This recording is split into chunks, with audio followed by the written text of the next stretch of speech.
कि auditor general of Pakistan की जानिब से तोशाखाना के खुसूसी ऑडिट की रिपोर्ट में अहम और दिलचस्प इंकशाफात सामने आए हैं, जिसमें माजी की हुकूमतों के कारनामे भी सामने आ गए हैं और इसके साथ साथ मुख्तलिफ अदवार में काबीना की मंजूरी के बगैर तोशाखाना रूल्स में जो तब्दीलियां की गई हैं और वो जो होती रही हैं उसके हवाले से भी आपको आगाह करेंगे। खुसूसी ऑडिट रिपोर्ट के मुताबिक सन 2018 से 2021 के दौरान तहाइफ के तखमीने डिस्पोज ऑफ करने में बेज़ाब्तियां हुई हैं।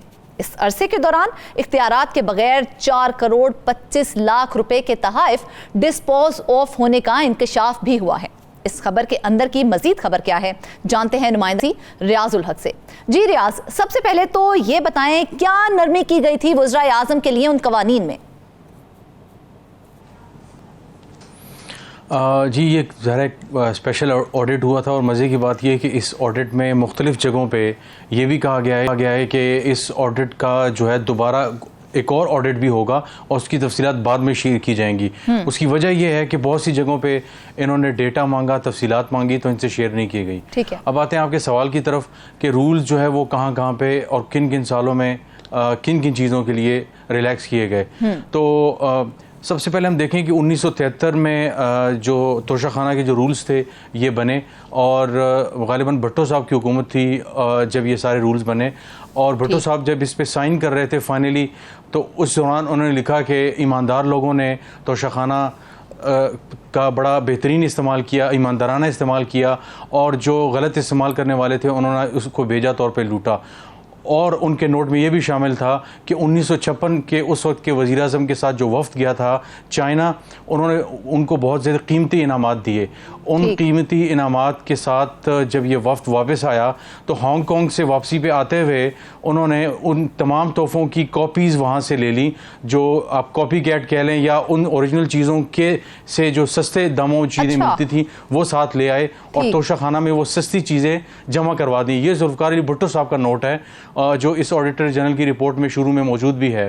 तो आप इससे अंदाज़ा लगाएं कि 1956 से जो है इसका ये हो रहा था। तोशाखाना में उन्होंने कॉपी जो है उन तमाम चीज़ों की जमा करवाई, ओरिजिनल चीज़ें अपने पास रख लीं। यानी कि 1956 से ये तमाम मामला तब से ही चलते आ रहे हैं। जी बिल्कुल बिल्कुल चलते आ रहे हैं। तो उसके बाद क्या हुआ कि जनरल मुशर्रफ का दौर आया, तो जनरल मुशर्रफ के दौर में फिर उसके बाद काफ लीग की हुकूमत आई, पीपल्स पार्टी की हुकूमत आई और उसके बाद जो है वो मुस्लिम लीग नवाज़ की हुकूमत आई। तो ऑडिटर जनरल की रिपोर्ट के मुताबिक 2001 से लेकर 2018 तक इन तमाम अदवार में मुख्तलिफ वज़ीर आज़म ने ख़ास तौर पर मतलब दूसरे मानों में अपने लिए रूल्स रिलैक्स किए काबीना की मंजूरी के बगैर। अच्छा। और उसमें गाड़ियां भी थीं, उसमें घड़ियां भी थीं, उसमें कीमती कालीन भी थे, इसमें बेतहाशा ऐसी ऐसी सुराहियाँ और ऐसी ऐसी चीज़ें मौजूद थीं जो लाखों दिरहम में उनकी कीमतें थीं और लाखों डॉलर्स में उनकी कीमतें बनती थीं, लेकिन औने पौने देकर उनको जो है वो दिया गया।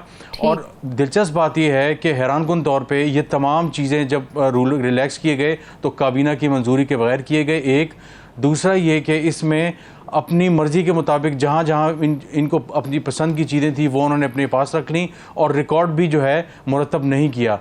और जब ऑडिटर जनरल ऑफ पाकिस्तान ने इनसे पूछा कि 2002 से पहले का रिकॉर्ड किधर है, हम 93 से 2023-24 का जो है ऑडिट करना चाहते हैं, तो 2002 से पहले का रिकॉर्ड नहीं पेश किया। अच्छा। और उसकी तोजी ये पेश की कि 2023 में काबीना की एक कमेटी ने रूल्स जो है वो तोशाखाना के बनाए हैं और उसमें 2002 से पहले का जो सारा रिकॉर्ड है वो क्लासिफाइड कर दिया गया, लिहाजा वो आपसे शेयर नहीं हो सकता।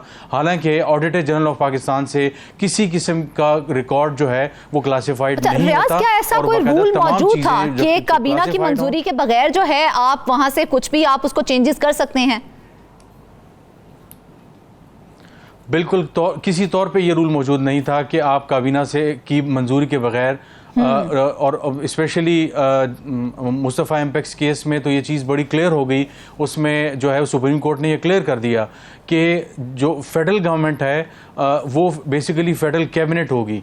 तो आपने कोई कवानीन बनाने हैं, किसी चीज़ की तौसीक करनी है, वो फेडरल कैबिनेट से होगी। तो वज़ीर आज़म ख़ुद से कुछ चीज़ों का वो कर सकते हैं, लेकिन इस तरह की चीज़ें जिसमें रूल्स में अमेंडमेंट हो, आईनी तरमीम हो, इस तरह की चीज़ें शामिल हों, तो उसके लिए पहले काबीना से मंजूरी दी जाती है। तो इन तमाम वज़ीर-ए-आज़म ने 2001 से लेकर ज़ाहिर जनरल मुशर्रफ वगैरह का दौर था, 2018 तक मुस्लिम लीग नवाज़ की हुकूमत तक जो है किसी तौर पे भी उन्होंने वज़ीर-ए-आज़म ने काबीना से मंजूरी नहीं ली और अपने तौर पे चीज़ों को अपने लिए अमेंड करते रहे, रिलैक्स करते रहे रूल।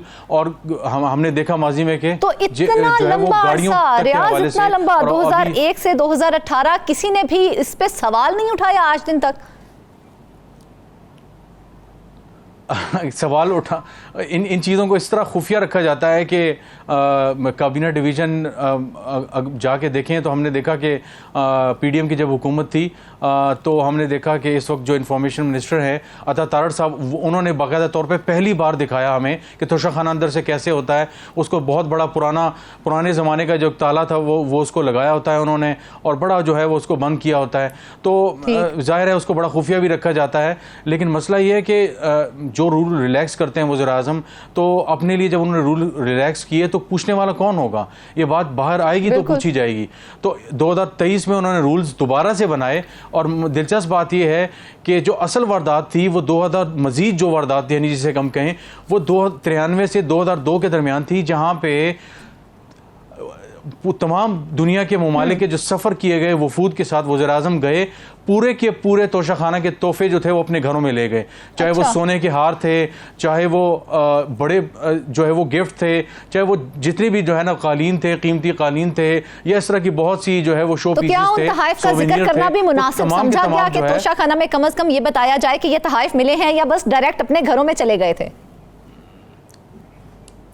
वो बराह रास्त घरों में चले गए, और उसको बराह रास्त कवर देने के लिए 2023 में जो है इन्होंने रूल्स को अमेंड किया, और उन्होंने कहा जनाब हमारे पास तो रिकॉर्ड क्या है, वो तमाम के तमाम तोहफे तो है वो तो घरों को चले गए, लिहाजा ऐसा करते हैं उसको क्लासिफाइड कर देते हैं। तो काबीना ने वो फैसला करके वो तमाम के तमाम जो तहाइफ का रिकॉर्ड था वो क्लासिफाइड कर दिया, एक किस्म का छुपा लिया। उसकी वजह ये थी कि अपने पे बात आनी थी। तो ये तो एक नुक्ता है सारे मामले का।